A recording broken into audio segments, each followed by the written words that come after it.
روزوں کا مہینہ رمضان کا مہینہ ہے، جس میں قرآن اول نازل ہوا، جو لوگوں کا رہنما ہے اور جس میں ہدایت کی کھلی نشانیاں ہیں اور جو حق و باطل کو الگ الگ کرنے والا ہے۔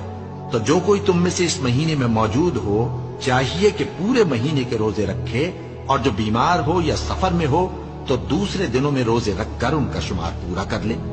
اللہ تمہارے حق میں آسانی چاہتا ہے اور سختی نہیں چاہتا، اور یہ آسانی کا حکم اس لیے دیا گیا ہے کہ تم روزوں کا شمار پورا کر لو، اور اس احسان کے بدلے کہ اللہ نے تم کو ہدایت بخشی ہے تم اس کو بزرگی سے یاد کرو اور اس کا شکر کرو۔ اور اے پیغمبر، جب تم سے میرے بندے میرے بارے میں دریافت کریں تو انہیں معلوم ہو کہ میں تو تمہارے پاس ہی ہوں۔ جب کوئی پکارنے والا مجھے پکارتا ہے تو میں اس کی دعا قبول کرتا ہوں۔ تو ان کو چاہیے کہ میرے حکموں کو مانیں اور مجھ پر ایمان رکھیں تاکہ نیک